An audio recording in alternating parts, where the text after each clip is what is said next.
In 1879, the Orient Company launched the first of a new class of steamer for the UK to the Australia run, the largest and most luxurious ship yet on that route. She was the SS Orient.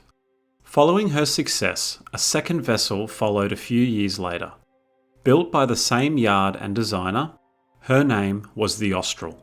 Slightly larger than her predecessor, she was considered by her builders as an improvement. It was a tragic miscalculation. Austral arrived in Sydney in July 1882. But a series of circumstances on her next voyage to Sydney would see her capsize in the safety of the most beautiful harbour in the world. How did it happen? This pic shows the Austral at the Orient Company's buoy off Kirribilli Point in July 1882. She is just about to start her return to the UK after her successful maiden voyage to Australia. The collier beside her is the 1863 built Waniora. In a remarkable coincidence, both vessels would founder within 2 weeks of each other that year. The story of the Waniora's loss off Botany Bay and the miraculous escape of her sole survivor can be seen on Max's YouTube channel. The Austral returned back to the UK safely and in September set out for her fateful second voyage from Plymouth. Joining her in steerage was 38-year-old Scotsman James Thomson, bound for a new life in Australia. The Austral carried 530 passengers and crew. Thomson was just one of the 275 crammed into third and steerage class. Thomson kept a diary of the voyage, and it's a fascinating record of travelling by steamship in the 1880s to Australia. One of the requirements of Thomson's ticket was that he had to buy his own table utensils, a mattress, and a blanket before boarding. Thomson mentions some of the passengers on board, including 3 Maori chiefs who had ventured to the UK to meet the colonial secretary and government officials. Their mission was to discuss land which the natives had sold to land speculators for a trifling sum. First stop was the island of St. Vincent in the Caribbean Sea. Then, a colony of the British Empire which owed its prosperity to the coaling of steamers. Thomson described the labour involved in refuelling the ship there, noting that the vessel was covered in coal dust for the entire 48 hours it remained in port. The next stop was Cape Town, some 4,000 miles away. Thomson soon got into the routine of shipboard life, rising early, observing the changing sea conditions, then recording them in his diary. He took interest in the ship's progress over the ocean, taking note of the distance the vessel travelled from noon one day to the other. There were no washing facilities in his cabin. Steerage and third-class passengers washed up on deck, where a freshwater tank was filled every morning. Users were only allowed 3 litres of water, and if you arrived late, it was at your own peril, the tank not being filled again until the next morning. A number of baths were available, but for saltwater use only. Even this modest washing facility from a later built vessel would have been a greater improvement for the third class and steerage on the Austral. They had to find a place to wash on deck, competing with over 250 passengers. The Austral may have been labelled by the press as a ship of the age, with many of her furnishings equivalent to any Sydney hotel, but that all depended what class you were travelling in. Despite describing the occasional fancy dress party like this pictured here, Thomson describes the voyage as monotonous. In day after day steaming, Thomson mentions the only living things seen besides those on the ship were flying fish. 250 miles out from the Cape, the ship's engine came to a halt. For the next 12 hours, the vessel lay broadside to the sea before setting off again under reduced power. Several days later, and due to smallpox being prevalent in Cape Town, the ship proceeded to Simon Bay, dropping anchor off Simon Town. The faulty engine parts were sent to be repaired. Due to smallpox being prevalent in the town, Thomson and the other passengers were forbidden to leave the ship. If they did, they would be refused to board again. It was a long 8 days being confined to the ship.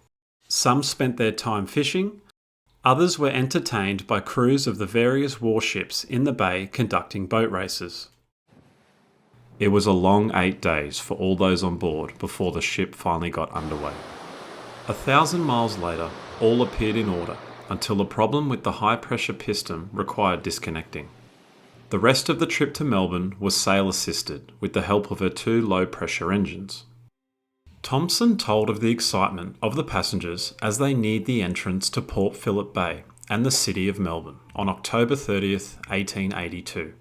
Guided by the pilot and lighthouses at Point Lonsdale and Queenscliff, the vessel safely navigated through the often rip-prone entrance.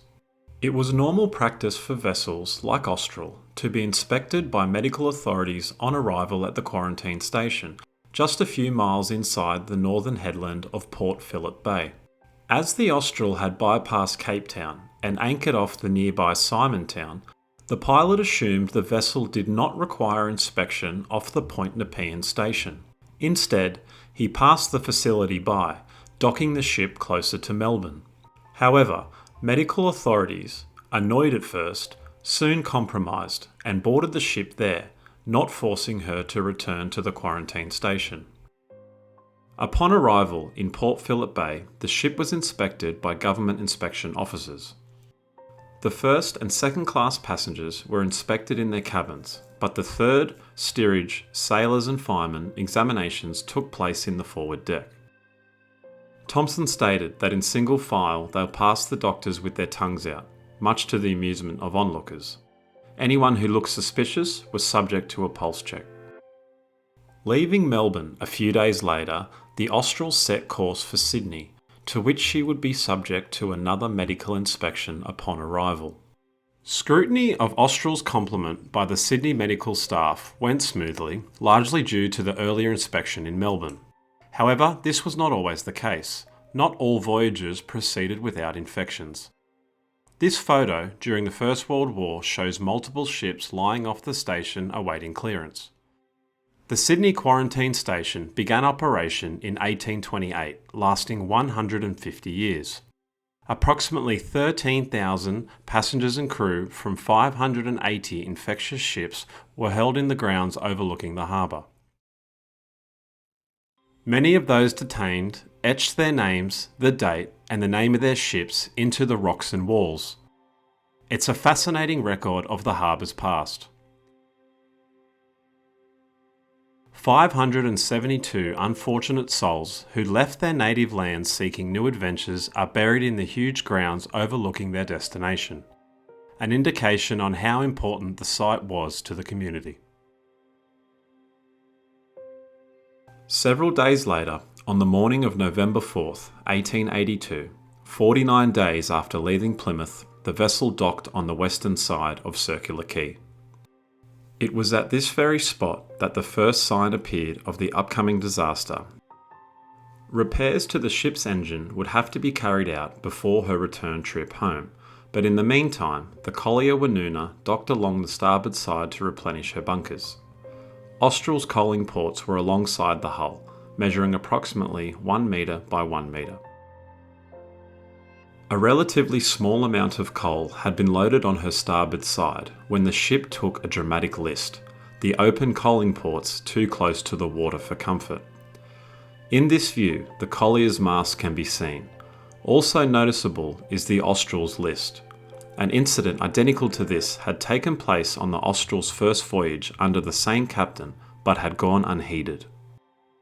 The cargo was eventually trimmed and the vessel moved to the Orient Steamships Company buoy, adjacent to Fort Denison. Work continued on her machinery where it was found her prop shaft was faulty. The 10-ton shaft was removed and taken ashore. At 10 p.m. on November 10th, the collier Woonona came along the starboard side again to resume loading from the incident earlier in the week. That evening, many of Austral's crew went ashore for tea, including the captain and the chief officer. As there was no passengers on board, no officer was required to keep watch. Captain James Murdoch was happy to leave the loading of his ship, a vessel that had already proved on previous occasions how vulnerable she was to weight distribution in the hands of strangers. 19 trimmers together with the Woonona's crew began shoveling the coal into the coal ports. At this stage of the night, the ports were 4 feet above the waterline. At a rate of 30 tonnes an hour, the coal poured down the chutes where it was levelled by the trimmers. Every half an hour or so, the foreman checked the distance from the water level to the bottom of the coaling ports. At 3 a.m, 2 feet was the distance, describing a slight list to starboard. Only 50 minutes later, the vessel suddenly listed further to starboard. The jolt was so severe that it woke the chief officer, who scrambled out of bed and rushed to the captain's cabin. Shaking the captain awake, he urgently exclaimed, "Captain, the ship is going down." Just minutes earlier, the loading crew had started escaping through the flooding ports, making their way onto the lighter and the Woonona tied alongside, or in some cases, plunging directly into the sea. The collier's master put his vessel in motion. The wooden top extension mast of the Woonona had been torn off, tangled in rigging of the listing giant. Splintered woodwork crashed to the deck of the collier, luckily missing men on deck. Early the next morning revealed Austral's 2 funnels and 4 masts protruding from the water. The depth of the water was 16 metres, with just the forecastle showing at low tide. Captain Morwick, master of the Woonona, was interviewed by the papers in regards to the cause of the sinking. He had a lifetime of experience in loading steamships in Sydney Harbour. He stated he could see no danger of loading in calm water until the coaling ports were 8 to 10 inches above the waterline. Something was amiss. Some suggested that the removal of the 10-ton propeller shaft that morning for machining may have affected her stability and caused her sudden roll, but others disagreed. Arrangements were underway for the compulsory Marine Court of Inquiry. However, in an unprecedented event, a letter arrived from the Board of Trade in London requesting His Excellency the Governor to forego the inquiry. Their argument was that the inquiry should be taken place in London, where the plans of the ship and certain scientific evidence could be taken into account. The inquiry was cancelled, much to the dismay of a number of people who believed the New South Wales Marine Board had surrendered its undoubted right to hold it. 5 crew lost their lives in the disaster. Their bodies were retrieved by divers over the next few days. Upon finding their flagship was resting on the bottom of Sydney Harbour, the Orient Company dispatched 2 London engineers to supervise the raising of the ship. Travelling with them were divers John Pearce and Alexandria Lambert, who were some of the best known divers in the world at the time. Meanwhile, under the guidance of well-known Australian diver Carl Eriksson, he and his combined team of 15 divers set about closing all portholes and openings in the hull in preparation for salvage. The Austral was the largest vessel to founder in Sydney Harbour, but she certainly wasn't the only one. Bradley's Head, in particular, was a well-known place for collisions over the years.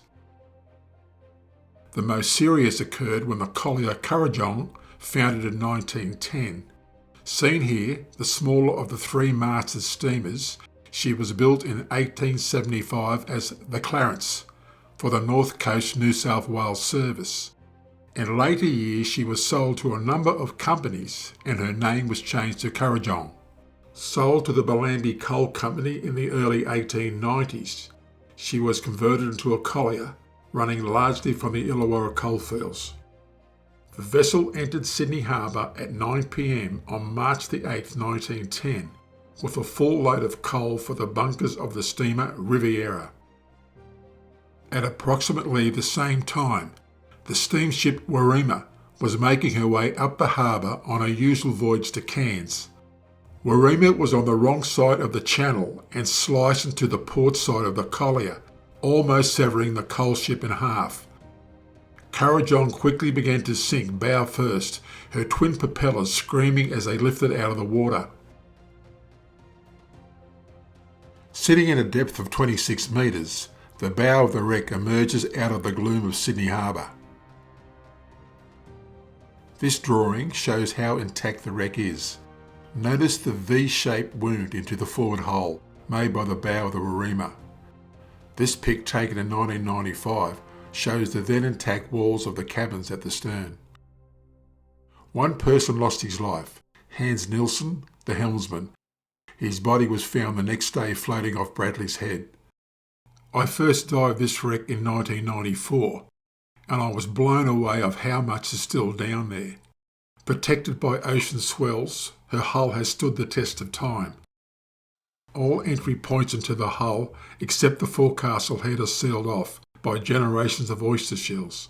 Diving is only permitted after 2 a.m. when the last of the ferries has stopped. However, for a short time I did have permission to dive her when I was researching her loss for one of my books. It's a 220 metre long swim from the lighthouse to the wreck.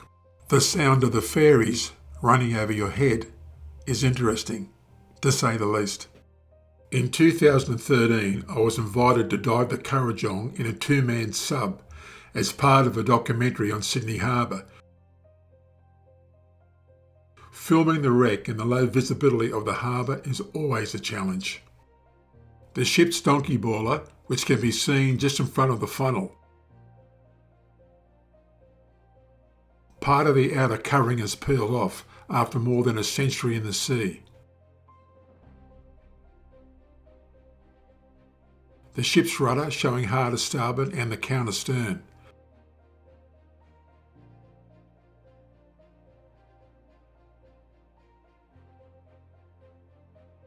The starboard side propeller shaft brace, both props are buried in the sand. Built in the UK 150 years ago, the 67 metre long vessel is truly one of the most remarkable wrecks in Australian waters. She rests as a monument to the scores of long-forgotten colliers that once supplied the needs of Sydney Harbour. The English engineers arrived in January 1883. Local engineers believed a cofferdam would be the best option to raise the ship. Although the visitors initially disagreed, following further deliberation between the parties, the local idea prevailed. It was a difficult and dangerous job for the divers. Large wooden planks, many 10 inches thick and 15 foot long, had to be bolted right around the perimeter of the ship up to 16 feet above the waterline. 10 huge pumps, powered by steam from the harbour steamers Britannia, Princess and Prince of Wales, dispelled the water. Within days, the ship rose from the ocean floor, where men set about cleaning the mud off inside and out. With the successful salvage, the Austral was moved from Neutral Bay up the harbour to engineering and docking facilities in Cockatoo Island. Even by 1883, the company had a long history of repairing ships dating back to 1857, before closing in 1991. The island started off as a convict penal establishment. The first of its 2 dry docks were built by convicts. Now, open to the public, you can stroll through the workshops where many pieces of the early industrial machinery are still in place. You can feel the history in these buildings. Was this the shop in which Austral's prop shaft was repaired? Brought here just hours before the ship foundered? A photo on display at the entrance to the island shows the massive amount of work underway on various vessels. Taken at the height of World War II, the island is surrounded by Australian and US ships. Most noteworthy, labelled by number 3 HMAS Australia, positioned at the Sutherland Dock. It's a remarkable memorial to the thousands of highly skilled personnel that learnt their trades there. On May 28, 1883, 3 months after the salvage of the vessel, a group of distinguished guests and those associated with the reconditioning of the ship came on board for a test run. At 12:30, the steam tug Prince Albert turned her prow to the heads. Turning right at the head, she set off down the coast while her guests toasted to the success of the Orient Company. Her commander, Captain Henry York Slater, took her to 17 knots, telling journalists he was going to sail her home via Cape Horn. When abreast of Port Hacking, he turned and made her way back to the harbour. On June 9, 1883, the Austral departed Sydney for home after a stay of 7 months. Austral arrived back in London, and 3 days later she was brought into Queen's Dock, Glasgow, where a series of stability tests were carried out. This involved moving a 10-ton weight to various positions on the deck and measuring incline of the hull. At the London inquiry came an amazing admission from her designer J. Shepherd. He told the court that he neglected to carry out such tests as he was under pressure from the owners for delivery. He added that he had designed the Orient and she was supposed to be the finest ship in the world. Austral was an improvement, he said, having 2 feet more beam. The London inquiry found that it was a mistake of the captain not to have taken warning from the previous 2 lists. It was a mistake of the chief officer to leave the ship in charge of a night watchman and turn in. Despite this, the court did not cancel or suspend either man's ticket. The real villain of the disaster was the ship's designer for failing to carry out stability tests before placing the ship into service, and the inquiry came to that conclusion.